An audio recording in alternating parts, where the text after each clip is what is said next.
আসসালামু আলাইকুম এভরিওয়ান, সবাই কেমন আছেন? আশা করি সবাই অনেক অনেক ভালো আছেন। অনেকদিন পর আপনাদের মাঝে আসি। কোথা থেকে ভিডিও দেখতেছেন অবশ্যই কমেন্টে জানাবেন। আর সবাই কেমন আছেন এটাও বলবেন। কিন্তু যাই হোক, মেয়ে মানুষ কাজ করলে অনেকেই পছন্দ করে, বাট মেয়ে মানুষ চাইলে সবকিছুই করতে পারে। আর মেয়ে ছেলে বলে কাউকে ছোট করা ঠিক না। আর আরেকটা কথা কমেন্ট কি যে মেয়ে মানুষ টিকটক আর ফেসবুকে কাজ করলে খারাপ বলে, অথচ গার্মেন্টসে এত মানুষের সামনে যায় কাজ করলে কোনো সমস্যা নেই, আছে সেটা ঠিক আছে। আর আপনাদের মন্তব্যে কি বলেন, মেয়ে মানুষ কি কাজ করলে সমস্যা? যাই হোক, লাইফটা অনেক ভালো ছিল, বাট নিজের হাতে নষ্ট করে এখন হচ্ছে আপাতত জব। তো প্রায় 2 থেকে আড়াই মাস পর্যন্ত ফেসবুকের কাজ বন্ধ ছিল, আবার কন্টিনিউ করতে চাচ্ছি।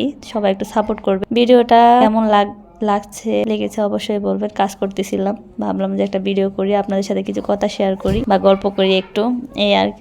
কাজ জমা প্রচুর, কাজ জমা ছিল, তারপরে ফোনটা সামনে রেখে হচ্ছে ভিডিওটা করছিলাম। কেউ খারাপ মাইন্ডে নেবেন না, জাস্ট মজার ছলে ভিডিওটা করা। সবাই ভালো থাকবেন, সুস্থ থাকবেন। আজকের মতো আল্লাহ হাফেজ।